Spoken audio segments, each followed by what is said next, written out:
Hello everyone, ఇదైతే ఇంకా నిన్నటి వీడియో కంటిన్యూషన్ పార్ట్ అండి. సో డిసెంబర్ 14న వైజాగ్ వెళ్ళాం కదా. 15న ఇంకా మా ఆడబోడ్చిది రిసెప్షన్ ఉంటే అది అయిపోయిన తర్వాత మా హస్బెండ్ సడన్గా ఇలా ప్లాన్ చేశారు. సో ఓలాలో మనకి 3 to 4 hours క్యాబ్స్ బుక్ చేసుకోవచ్చు కదా, అలా బుక్ చేసుకుని అయితే వెళ్ళాము. సో ఇదైతే వైజాగ్లో వన్ ఆఫ్ ద స్టేడియం అంట, దీనికి సమ్ బ్లాక్స్ ఉంటాయి అని చెప్పేసి క్యాబ్ అతను చెప్పారు. పిల్లలు ఇద్దరేమో అలసిపోయారు, ఇంకా ఆఫ్టర్నూన్ అయిపోయింది కదా, పడుకొని పోయారు. మేమైతే ఓలా క్యాబ్ని 2 ప్లేసెస్కి అయితే మాట్లాడుకున్నాం, 2,500 అమౌంట్. సో శ్రీ వారాహి లక్ష్మీ నరసింహస్వామి టెంపుల్కి వెళ్తున్నాము. ఫస్ట్ టైం నేనైతే వెళ్తాము. మా హస్బెండ్ చెప్తున్నారు చాలా బాగుంటుంది టెంపుల్ అని చెప్పేసి. నిజంగా చాలా ప్లెజెంట్గా పీస్గా ఉంది. ఫస్ట్ టైం వెళ్ళాను కదా, చాలా బాగా దర్శనం జరిగింది. ఆల్మోస్ట్ 20 to 25 minutes అయితే మేము గుడి లోపలే ఉన్నాము. అండ్ దట్టు ఆ రోజు ఏదో స్పెషల్ డే అంట, చాలా క్రౌడీగా ఉంది. సో మేము ఇంకా ఎక్కువ అమౌంట్ ఉన్న టికెట్ తీసుకొని వెళ్తాం వల్ల గర్భగుడిలో కూడా వెళ్ళి రౌండ్గా ఒక 5 rounds వేసేసి దేవుడు దండం పెట్టుకున్నాము. ఫస్ట్ టైం కదా వెళ్తాం, చాలా బాగా అనిపించింది నాకైతే.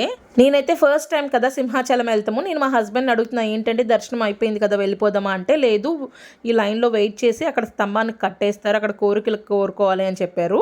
నేనైతే ఫస్ట్ టైం చూస్తున్నాము. సో ఇంక మా నలుగురు ఫ్యామిలీతో వెళ్ళాం కదా, స్తంభానికి కట్టేసి కోరికలు అయితే కోరుకోమని చెప్పారు. ఇంక కోరుకున్నాము. నెక్స్ట్ అయితే దర్శనం బాగా జరిగింది కదా, ఇంకా బయటకు వచ్చేసాము.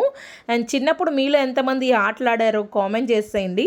నేనైతే ప్రతి గుడి దగ్గర వెళ్ళినప్పుడల్లా కడుతూ ఉండేదాన్ని, మా మదర్ చెప్తూ ఉండేవాళ్ళు. అదొక నమ్మకము, బిల్డింగ్ కడతామని చెప్పేసి. అది బిల్డింగ్ కడతామా లేదా అనేది నాకైతే తెలీదు. బట్ అయితే ఇంకా మా ఇద్దరు పిల్లలు కూడా అడిగారు, మమ్మీ ఏంటి అలా స్టోన్స్ పెట్టుని అంటే, ఇలా పెడితే బిల్డింగ్స్ కడతారంట నాన్న అనగానే ఇంకా నిఖిల్ కడతాం చూసి త్రిష్కా గడు కూడా కట్టేసింది. ఏదైనా ఇద్దరు పిల్లలు ఉన్నప్పుడు ఫస్ట్ వాళ్ళు ఏది చేస్తారో సెకండ్ వాళ్ళు కూడా అదే చేస్తారు కదా. నెక్స్ట్ అయితే ఇంకా ప్రసాదాల కౌంటర్ దగ్గరికి వెళ్ళిపోయాము. మా హస్బెండ్కి చెప్పాను, లేదు క్రౌడీగా ఉంది కదా మీరు వెళ్ళి తీసుకొని రండి అంటే, మా హస్బెండ్ అన్నారు లేదు నిఖిల్కి ఆల్మోస్ట్ 9 years వస్తున్నాయి, వాడికి హ్యాబిట్ చేయని చెప్పారు. సో అమౌంట్ 100 rupees ఇచ్చి పంపించాము, ఒక లడ్డు ఒక పులిహోర తీసుకొని రామని చెప్పేసి. వాడు చూడండి కౌంటర్లో అడిగి మరీ తీసుకొని వచ్చాడు. మాకు చాలా హ్యాపీగా అనిపించింది. మన పిల్లలు ఎప్పుడైనా ఇలాంటి పనులు చేసినప్పుడు అమ్మో సడన్గా ఏంటి మన పిల్లలు ఇంత పెద్దవాళ్ళు అయిపోయారు అనిపిస్తుంది కదా. త్రిష్కనేమో నా దగ్గర ఏం లేదు అంటుంది. ఇంకా నెక్స్ట్ అయితే టెంపుల్ నుంచి కింద దిగిపోయాము. నెక్స్ట్ వేరే చోట బీచ్కి వెళ్తున్నాము.